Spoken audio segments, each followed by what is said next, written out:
Hey, how's it going? It's only Run Very Noob here. Just me and my boy Bravo, and bringing some Talishar gameplay. So we're up against Azalea here. I am trying the fist buckler into Azalea. Don't know if it's right. Going for kind of the fatiguey sideboard plan. As you can see, no pummels. Got the life gain going, and we're gonna see what we can do.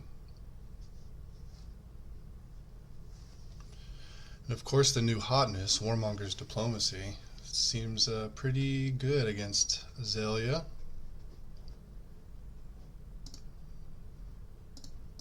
So, alright, on the play. This starting hand doesn't look too bad. Get some free value with the Sigil. Arsenal a D-React, make a Surge, and kind of hold a threat.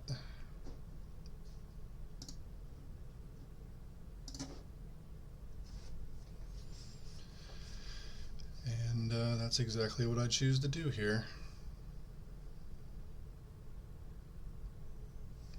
Interesting, they're playing Bracers of Belief. I believe Levi was running that as well last week in Cincinnati, I believe it was.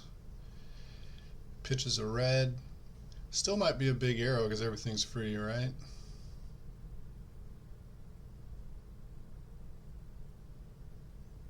With all these pumps, I do believe I'm looking to use armor, the react, and just crippling crush him back.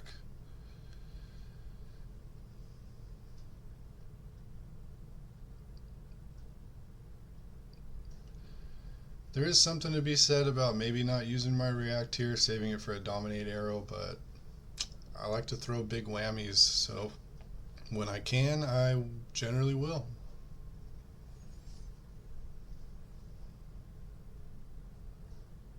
Surge pops and 11 them. Not too much to think about here.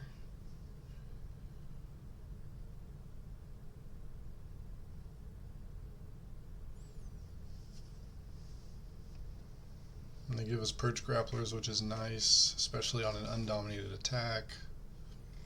We get a react. It basically had dominate, right? He only blocked one card with hand from hand. It's always nice.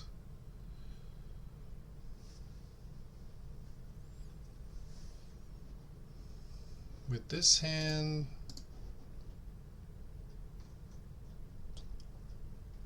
I think I'm looking to block 2 cards, play Blessing, and hope to hammer him for 4. I really do like fatiguing him out. Blocking as much damage as I can because they don't always give you an opportunity to block with their hero power.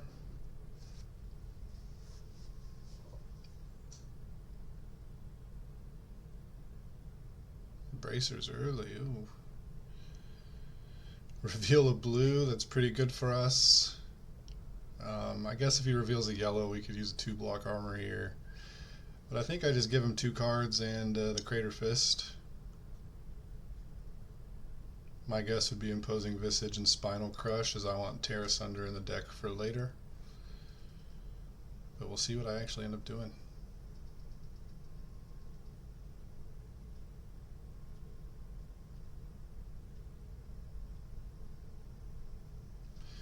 You could also give him a lot of armor and like save the Spinal Crush, but I think armor is going to be useful when he starts dominating big stuff. So yeah, Blessing into a blue, so we just make a Surge and hammer. Just try to play the long value game, keep our life total high, so when he does slip in arrows, it doesn't kill us.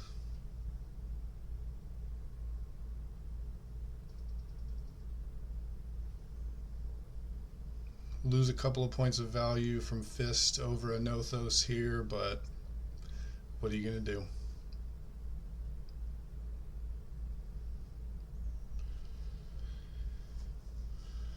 Battering Bolt is a big boy. He gets rid of it for the late game, that seems reasonable. Let's see how big he can get this dominated. I was really hoping I could block out Arsenal a Threat and then Warmonger's Diplomacy him, but Dominate's not going to let us block with too much here.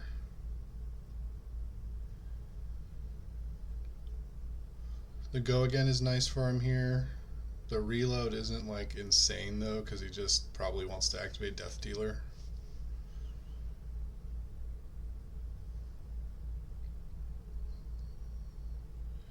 Blocking with Command and Conquer and hoping to Spinal Crush is a little ambitious, because we can expect like another threat after this.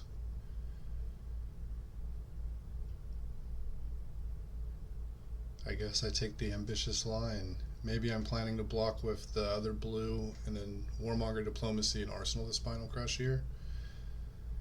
Forget exactly what I was thinking. Well, the small arrow isn't doing too much. So yeah, we can definitely take this if we want, but we could also block it and do the Diplomacy, Arsenal a Threat plan. Just throwing a Spinal Crush seems good.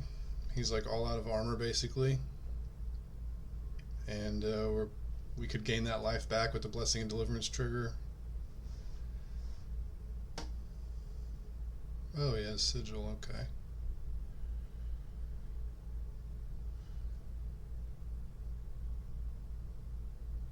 A more mid-range approach, which I think is kind of what Azalea should be doing. Ugh, we only gain 1 life here, but we do have a react coming up, which is always nice.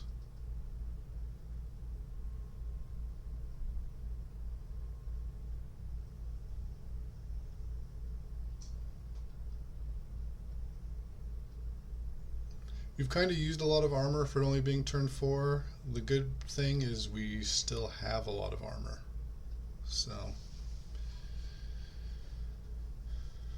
I don't hate my positions so far.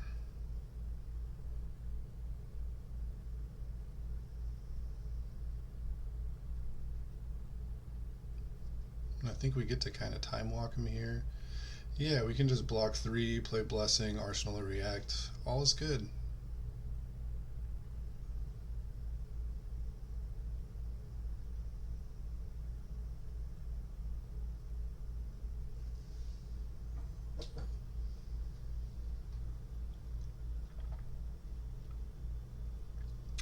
We even draw the blue, so we get to threaten 4 here, which is ideal.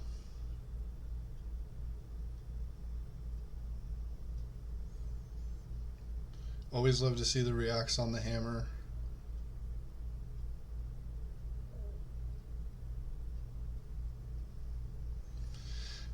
Now he knows we have the react if he was paying attention to our Blessing and Deliverance, but I guess it doesn't really help him do too much here.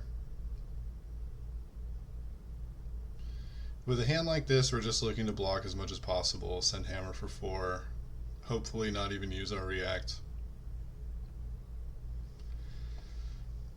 Just kind of try to make it a wash. We were expecting the Rain Razors here with no go again on the base bolt and shot, but there's no way we're just like overblocking and letting him play a Sigil and Arsenal something. So we just let him get the hit.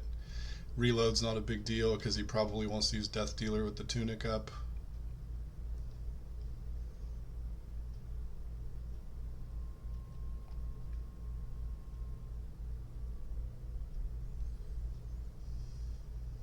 He's just shooting it, so no pumps.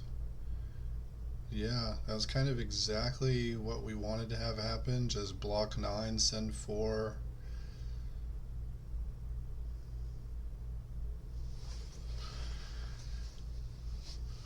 Because when it gets to the really late game, when we both have like under 10 cards, we're just so far ahead because we have a weapon that we kind of want to navigate the game to get to that point.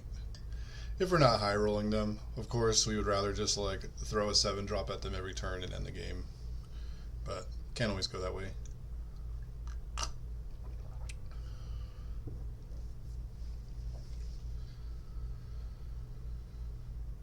Another fairly simple hand. We can definitely use our React and Arsenal liberally because we get to Arsenal another one. Our 3 blues don't really work well together, so just try to block as many of them as possible and save 1 to fist. compelling gameplay, I know, but it's effective.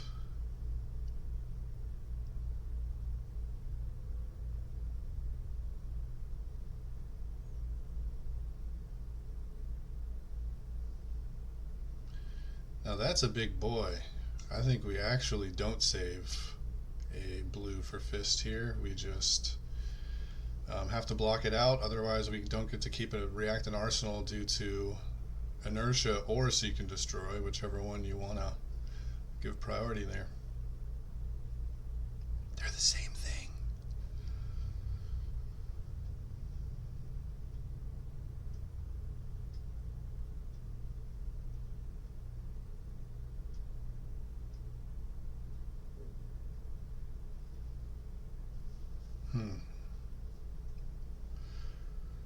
Block with a react, debilitate, pitch a tear asunder, gain some life, prolong this game even more.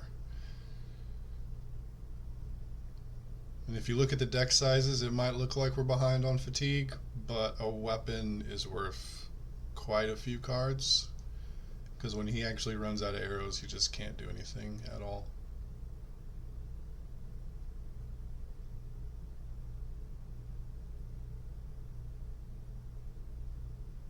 And we stop the reload here unless he has another Rain Razors. Death Dealer's down, so the reload is actually pretty high value.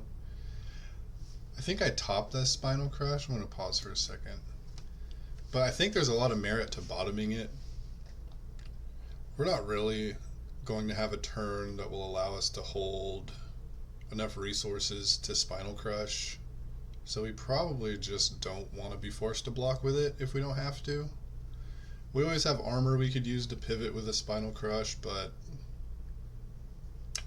I don't think that's really fitting the game plan we have now. I think we want to just be keeping our life total high, swinging with hammer, wearing them down, and having a Spinal Crush late for when we actually want to flip the tempo might be better. But at the end of the day, it might just be a 3-block that helps us enact our plan, and we probably won't need it late. And like I said, just having a weapon compared to them not having a weapon that attacks is going to be enough to win the game in a fatigue game. They really have to be finding big dominated arrows to go over the top to beat us, I think.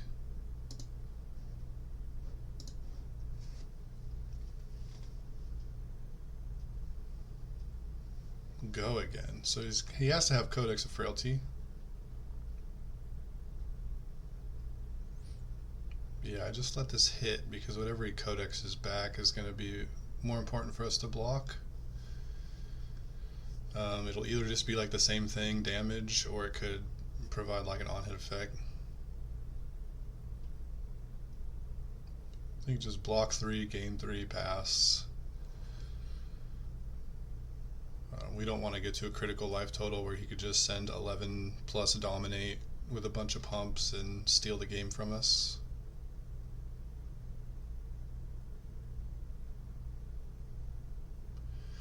We're still maintaining a lot of armor, which is very good. It's kind of like a good safety net for us. We drew E-Strike off the Ponder, which is not bad. It's like a turn extender.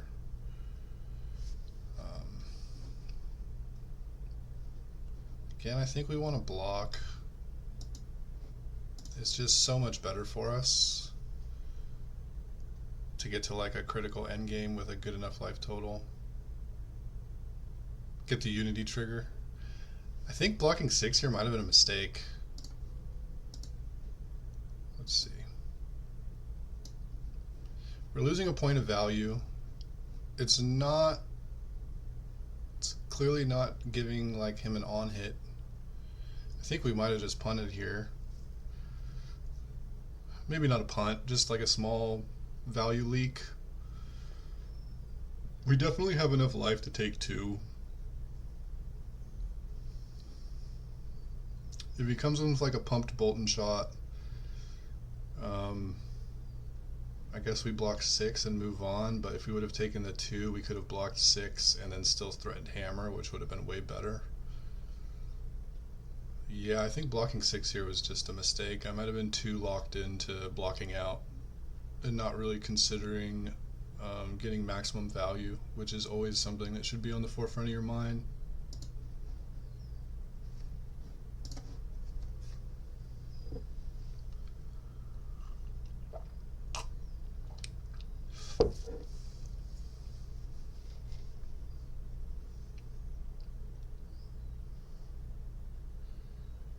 That is a lot of stuff to block, and we are immediately getting punished for blocking 6 on that E-strike, because I wish I could just block 9 and then 2 equipments and save the react, but we have to use the react and equipments and leak another point of value. Or not. I guess I just use all my equipment here, which is also a huge price to pay for overblocking that E-strike. That actually did turn into more than just a small mistake. Keep the blue to hammer 4, but we definitely have to stop those on hits. On hit, it gets to put a counter on an equipment and give us 2 blood rots, which is just way too much to allow. But all of a sudden we have basically no equipment, which is a little scary. Here,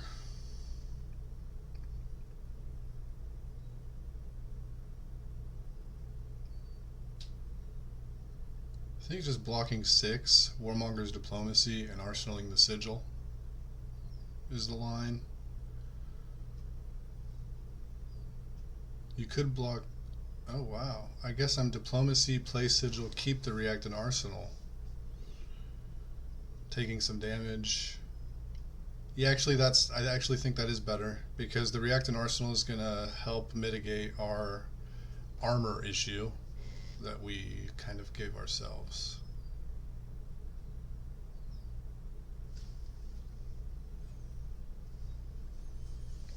No surge means we can't really Starstruck here if we want, which is a little unfortunate. It'd be nice to throw something at him this game, but we can just stick to the plan.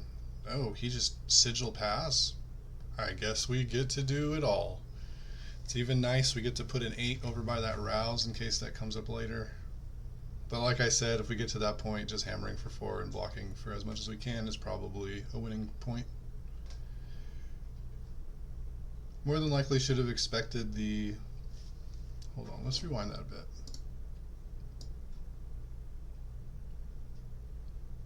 I might have really been jumping on the opportunity to throw an attack here.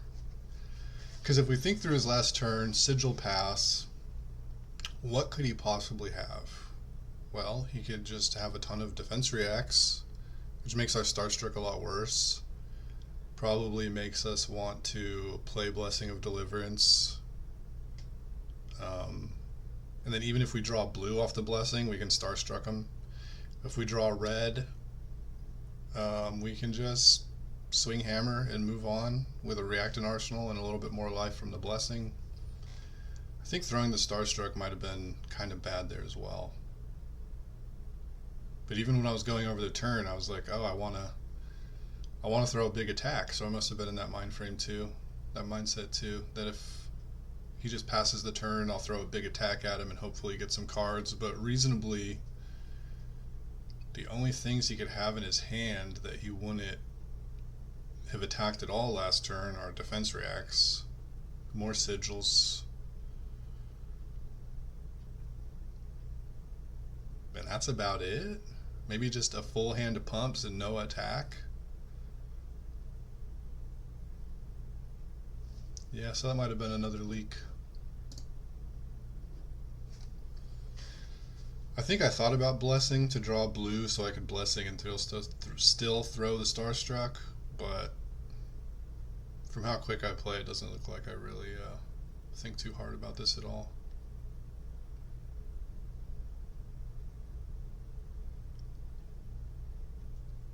Which is incorrect.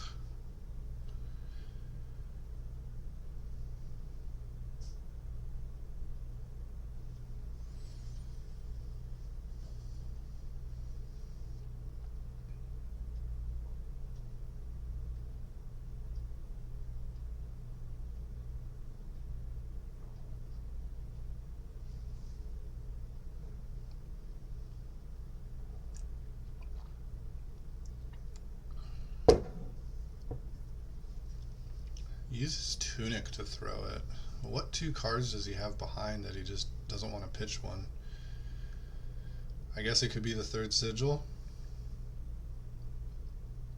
Oh, I just take damage here because I want to dominate Starstruck, but that might be poor because he's signaling react. He just kept 2 cards behind that he didn't want to use. I have to imagine if it was a pump, he would have pumped it. Yeah, I even moved my mouse there because it's like I'm expecting react.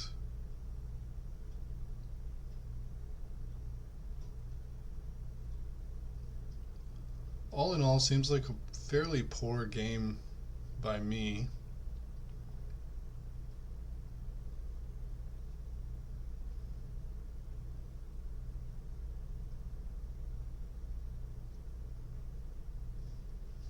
So his last card just has to be Codex, right?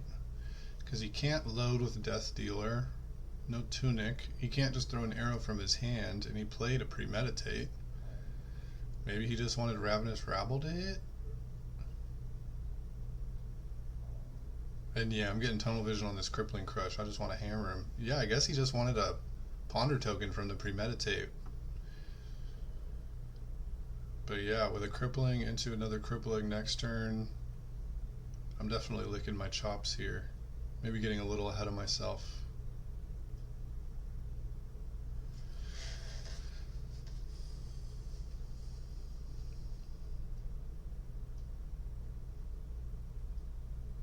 But it does land, and that's a huge advantage for us. Ooh, and we draw 3 blues with this crippling too. Very nice. He blind flips. Oh, red in the ledger. Oh no, he didn't blind flip. He's cold boned, right? So he knew he was getting red in the ledger. That means we can't dominate, but it's still a big whammy that I want to throw.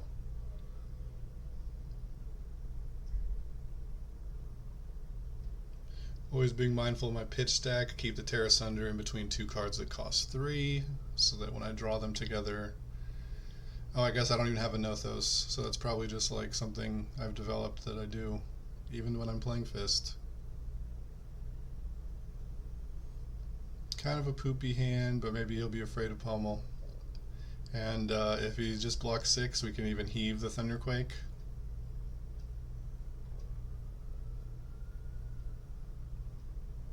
Just try to get cards out of his hand. He's running low on cards in deck. Turn 15, we're getting the pitch stack now, so yeah, we get a heave. Ooh, and we draw a Terra Sunder too, so we can Terra Sunder the Thunderquake off of if we only block with 1 card.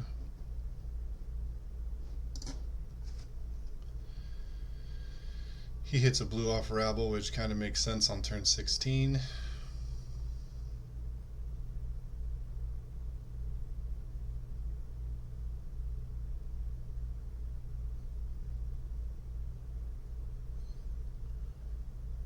We take some damage here, but I think we want to Terra Sunder the Thunderquake.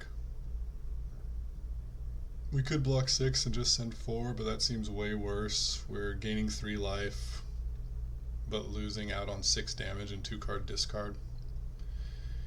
Which, even if you're new at this game, I think that value calculation is not too difficult to make.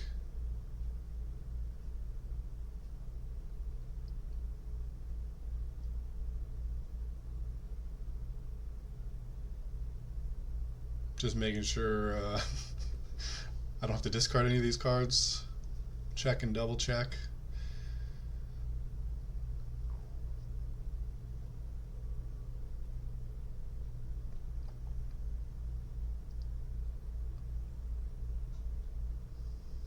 He sees the Terra Sunder and he's probably a little bit afraid now.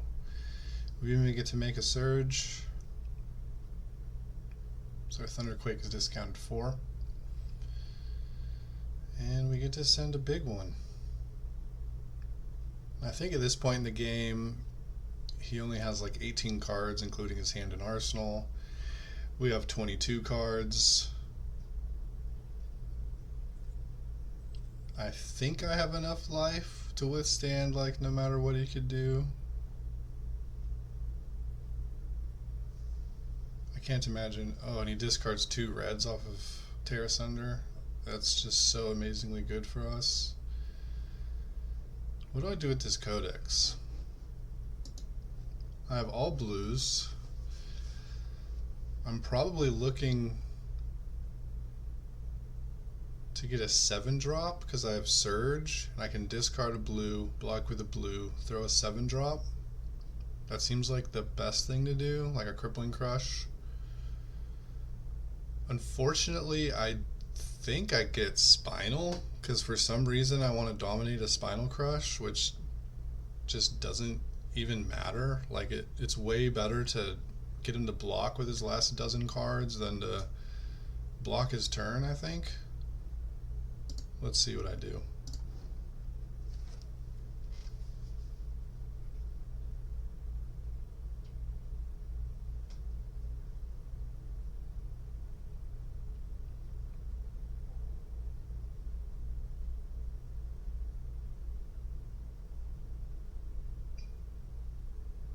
No, yeah, I take Spinal Crush for whatever reason.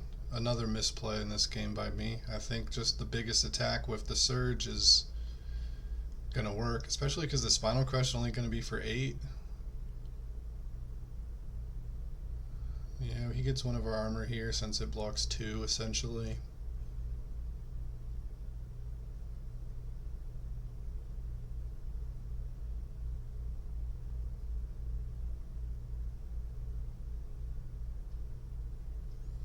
Still do the thing. I mean, we got Spinal Crush, so we're going to use it how we can. He has Down and Dirty off of his Ponder. That's very interesting. But because it's a Spinal for 8 and not 9, that does let him have a turn here. But at this point, we just block as much as we can and send Hammer for 4, and I don't think there's a reasonable way we can lose this game with him only having like 10 cards. He only attacks with 1 card, so we even get to keep the Blessing to gain some life. It's very nice. Probably unneeded, but still nice. And as you can see, even though at some point he had more cards than us in deck, it just doesn't matter that much. Bravo has a way higher fatigue rate than Azalea, clearly.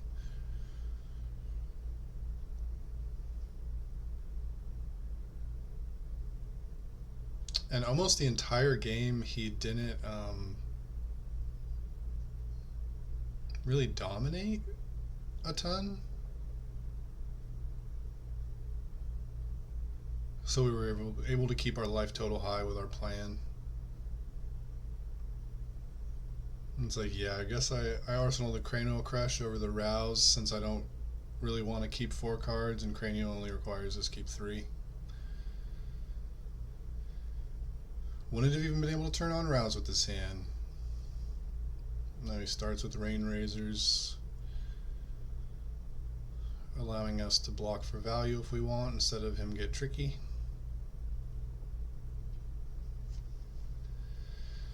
Still has some pumps in his deck, not bad.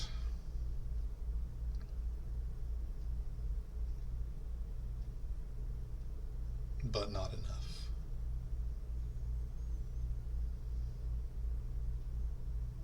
I think we easily just block 10 with our shield, keep our 2 block to just hammer for 4. Ooh, he got us. Still not enough.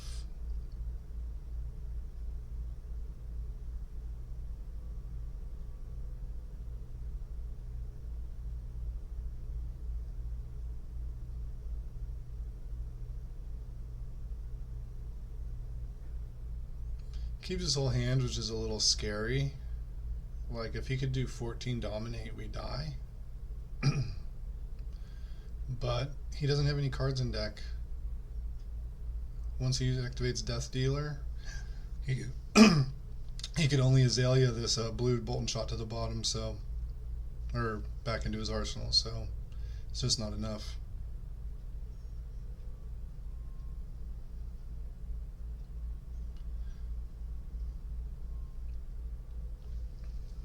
And that's the game. So all in all, I think that was an interesting game. A lot of value leaks from my end. One in particular ended up costing me a bunch of armor, which put me in a little bit of a dodgy spot in the end there. Had he pitch stacked something way bigger. So yeah, I hope you enjoyed it. This has been Only Run Very New with my boy Barvo, signing off.